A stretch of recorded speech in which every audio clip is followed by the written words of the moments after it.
Morning everyone, কেমন আছো সকলে? আশা করছি সকলে তোমরা ভীষণই ভালো আছো। আমরাও মোটামুটি সবাই ভালো আছি। এখন ঘড়িতে প্রায় বাজে 8:30। এখন থেকেই তোমাদের সবাইকে সাথে নিয়ে আজকে ব্লগটা স্টার্ট করলাম। আশা করছি তোমাদের আজকে ব্লগটা দেখতে খুব ভালো লাগবে। আর সকাল সকালই দেখো, কালকে যে কাঁঠালটা পেরে রেখে দিয়েছিল দাদা, সেটা আজকে ভাঙা হলো। সকালে আজকে সবাই বাড়িতে সবাই আজকে কাঁঠাল দিয়ে রুটি খাওয়া হবে, কাঁঠালের রস করবে আর সেটা দিয়ে আর কি রুটি খাওয়া হবে। তো এই দেখো, দিদিও চলে এসেছে কাঁঠাল নেওয়ার জন্য। আর আজকে কাঁঠালটা না অনেকটাই বড় ছিল, তো সবার ভাগে অনেকগুলো করেই পড়েছে। আমি আর ওখানে দাঁড়িয়ে থাকিনি, আমি এই যে রুটিগুলো বানিয়ে নিচ্ছি। আর আজকে না মামাকে একটু তাড়াতাড়ি স্কুলে নিয়ে যেতে হবে, কারণ আজকে স্কুলে একটা ফাংশন আছে। তো যেই দিদিটা আর কি মামাকে পড়ায়, তো অঙ্গনাবাদীর আর কি ম্যাডাম, তো সেই দিদিটা আর কি বলে গিয়েছে একটু তাড়াতাড়ি যেতে, আর আজকে একটু সময় লাগবে আসতে। তো সেই কারণে ভাবলাম যে না, খেয়ে যায়, নয়তো আমি কখনো এসে তারপর খাই।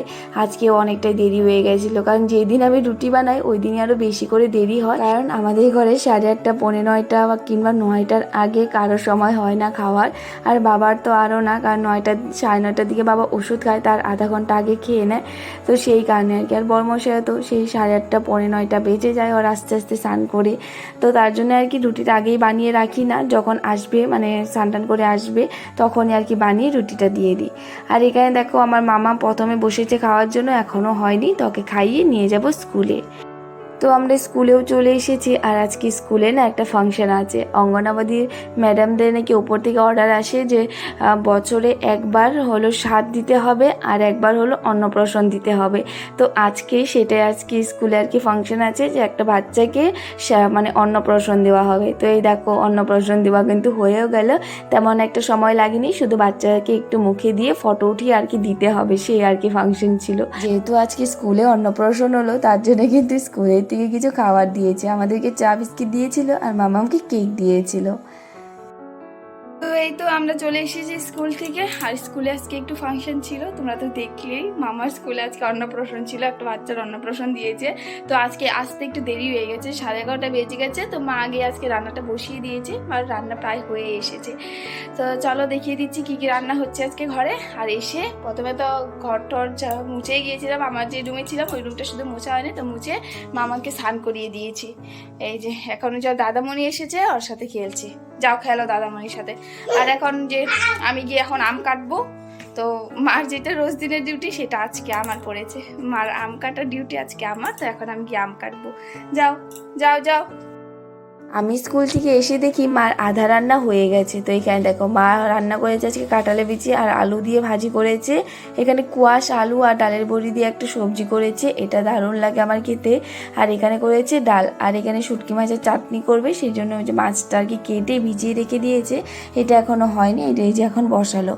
তো মা এখানে রান্না করছিল আর আমি ওখানে আমগুলো কেটে নিচ্ছিলাম। আর আজকে যে আম খাওয়া হচ্ছে, বলতে পারো এটা লাস্ট খাওয়া হচ্ছে, কারণ আমাদের কাছে আম প্রায় শেষের দিকেই, একদম নেই বলতে পারো।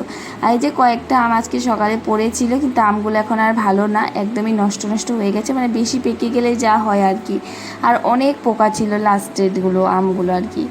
তো আমগুলো ওখানে কেটে রেখে এই যে মা এখানে রান্নাটা করে গিয়েছিল, তো আমি গ্যাসটা ভালো করে মুছে দিচ্ছি, কারণ মার আজকে একটু তাড়া ছিল। তো মা আবার ঠাকুরের বাসনগুলো মাজিনি বললো, তো সেই কারণে মাকে বললাম তুমি তাহলে চলে যাও, আমি এই যে রান্নাঘরটা পরিষ্কার করে নেব। যাই হোক, অনেকদিন পর কিন্তু আজকে ছুটি পেয়েছিলাম এই রান্নাবান্নার থেকে, খুব ভালোই লাগলো। তো যাই হোক, এই যে টুকিটাকি কাজ ছিল সেগুলো আর কি সেরে চলে যাব ঘরে। আর আজকে না সকাল সকাল বৃষ্টি হয়েছিল বলে তেমন একটা গরম নেই। আমার এই যে এমন দিনটা যদি থাকতো সব সময়, খুব ভালো হতো।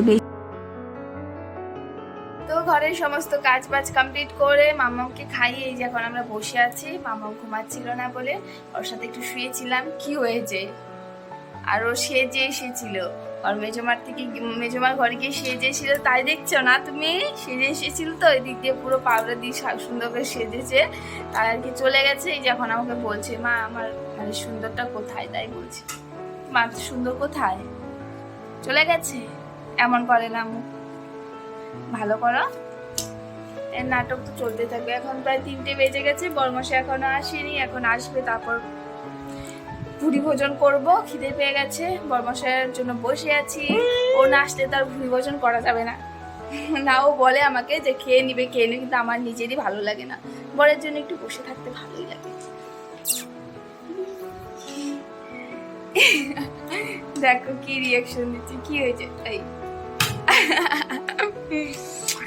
আমার মেয়েটা সারাদিন নাটক চলতেই থাকে। আজকে সকালেও কিন্তু বৃষ্টি হয়েছে, আজকে আবার এই রুমটা একটু ঠান্ডা ঠান্ডাই আছে। এই রুমে আজকে তেমন একটা গরম নেই, কারণ সকালে একটু বৃষ্টি হয়েছিল না, তো তেমন একটা আজকে গরম নেই। এটাতে আমার খুব ভালো লাগছে যে আজকে তেমন একটা গরম নেই। আমার গরম একদমই পছন্দ না। তো চলো এখন এই যে মেয়ে আর আমি যে বসে থাকি, বরমশা আসবে, তারপর গিয়ে ভাত খাবো। ও বলতে বলতে দেখি বরমশা চলে এসেছে, এই যে দেখো কোথায়, এখানে না বাইরে নাকি।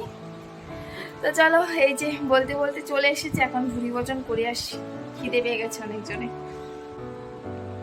যাই আমরা খেয়ে আসি, হ্যাঁ খেয়ে আসবো না? এই কেন আমাদের খিদে পায়নি? খিদে পেয়েছে তো, পেয়েছে।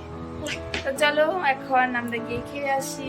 যে এসে আগে মেয়েকে আদর করা শুরু হয়ে গেছে, দেখো না ঘুমায়নি আজকেও। এত দেরি হলো কেন? এই এই দেখো আমার কথা পাত্তা দেয় না, ও আমার কথা কোনোদিনও পাত্তা দেয় না, শুধু মেয়ের কথাই ভাবে। হ্যাঁ আমার আমার কথা কোনো পাত্তা নেই আমার বরের কাছে, এখন পুরান হয়ে গেছি না। এখন দুইজন মিলে ঘুরতে যাবে, ঘুরতে যাবে বাবার সাথে।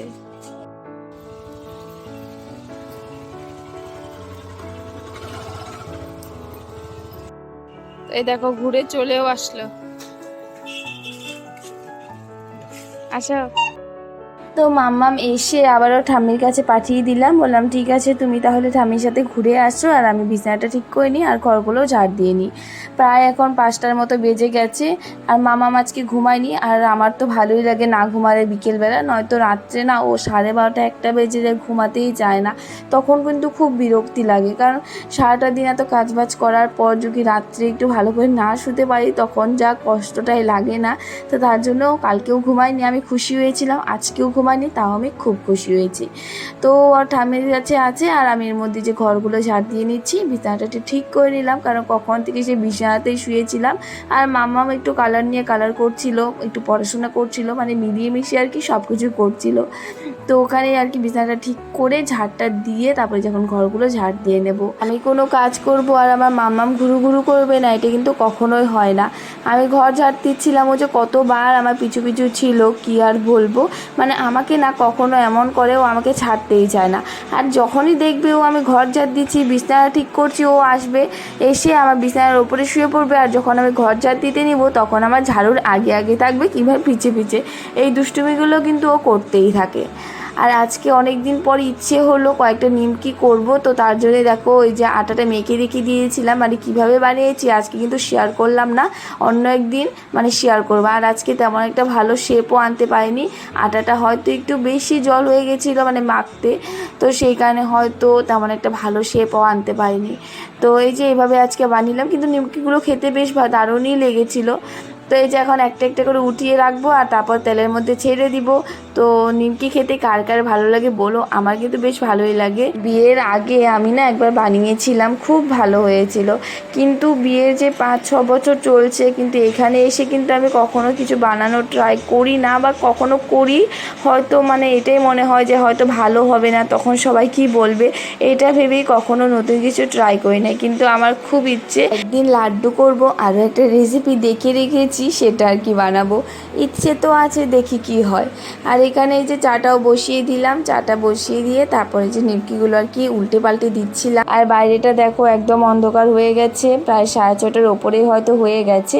এটা বানাতে বানাতে নিমকিগুলো ভালো কিন্তু ফ্রাই হয়ে গেছে, এখন নামিয়ে নেব। তো চলো আজকের জন্য কিন্তু টাটা, সবাই তোমরা খুব ভালো থেকো আর আমায় একটু সাপোর্ট করো।